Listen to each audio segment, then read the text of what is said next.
Yo, what is going on, guys? It is Taylor the Fiend back again, and on today's episode, I have a story for you here today titled Wife Goes into Absolute Panic After Her Successful Husband Divorces Her When He Realizes That He Is Not the Father. So here we have a woman who had her life on easy mode.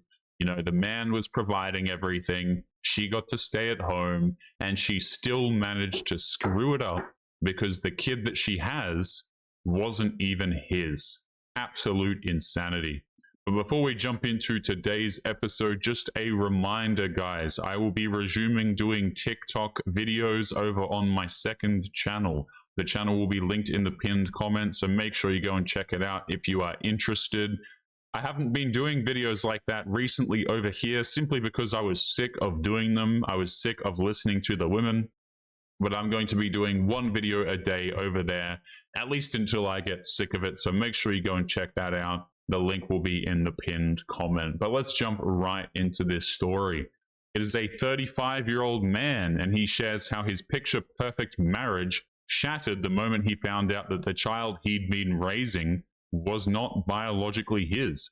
After confronting his 33-year-old wife and filing for divorce, she spiraled, desperate to keep the lifestyle that she had grown comfortable with, even as the truth unraveled everything. So she had a good lifestyle, she was 33, and the dude had to divorce her ass because he found out the kid wasn't his. Makes sense. He says, "I'm a 35-year-old male and my ex-wife is 33.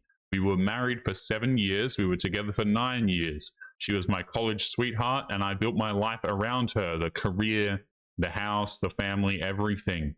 We had what people would have called a dream life. We had a custom-built home in the suburbs.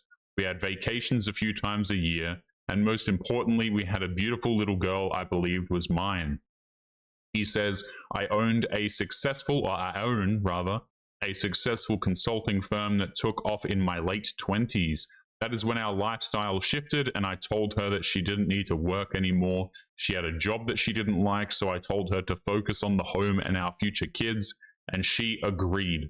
So this woman, right, got the ability to be a stay-at-home mother, right? In today's day and age, guys, that is actually quite a difficult feat. Usually it requires two people to have, you know, direct incomes to support a household, and they typically have to, you know, offload the child to the government, put it in daycare, put it in school, all of these things, right? So you're going to have two people contributing, especially for the early years of the child's life. But this woman, she got provided for, okay? The dude had a good consulting firm. It took off. All she had to do was chill at home and look after the kid. And mind you, this was her own choice. She had a job that she didn't like, so I told her to focus on the home and our future kids, and she agreed. Do you really think that this was some difficult thing that he had to pressure her into doing, like a lot of modern women claim? Oh, I was forced, I was oppressed. No, she took this because she didn't want to work anymore. This is a privilege that a lot of women, quite honestly, would love to have. There are a lot of women out there who are mothers in relationships, and they wouldn't mind being able to spend more time with their kids, staying at home, not having to work. So this is actually a very fortunate position that this woman is in. He says, we had our daughter, about 5 years into the relationship. I was ecstatic. I did everything I could do to be a good father. Changed the diapers, did the night peds, bought her a savings bond the day she was born. And I never questioned anything. And that's the concern, right? If you as a dude, you never question anything, there's a good chance, unfortunately, that you get screwed over these days, whether that be because your girlfriend cheats on you and you don't want to be insecure, so you don't want to say that maybe she shouldn't be going out partying until 2 a.m. for girls' nights. Maybe the kid ends up not being yours. Maybe you never question anything, so you go out there and you get married and your wife tries to take half of everything you own. Okay, never questioning anything as a man is something that will get you absolutely screwed over in today's day and age. He says a couple of years ago, people would make little comments here and there. She doesn't look like you. She's got really different features, and I always brushed it off. Genetics can be weird. Yeah, real weird, hey. But what got me thinking was a family medical situation. My father was diagnosed with a hereditary condition. Doctors told me I should have my daughter tested just in case. We did some genetic screening. The results came back and showed something off. I didn't understand the numbers, so I followed up with a full paternity test. I just want to say this. How lucky is it that, like, it's unlucky because the father got diagnosed with a hereditary condition, okay? But what is the odds of this? Like, the silver lining here, that this test was actually conducted. Because in a sense, this guy is actually very lucky. Imagine if this test wasn't conducted. Imagine if they weren't trying to screen for this particular condition. And imagine if he didn't go off and get this paternity test done as a result of that. Okay, this guy could have gone indefinitely raising a kid that was not his own. He could have gone a very long time. In fact, there are a lot of men who go out there, they think that the kid is theirs, and they raise it permanently, forever, right? Well, not forever, obviously, but they raise the kid as if it was their own for the entire duration until the kid no longer needs the support, realistically. Insane. Let's continue. So she was not mine. The DNA test came back with 0% probability of paternity. I sat there staring at the paper for probably an hour. Oh my goodness. My entire identity as a father was suddenly based on a lie.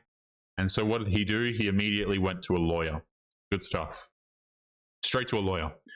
When I finally told her what I found, her face went pale. She didn't deny it. She just sat there silent and then broke down sobbing. She said it was a quote-unquote mistake, that it happened during a rough patch early in our marriage, that she was so sure that the baby was his and she didn't think it mattered.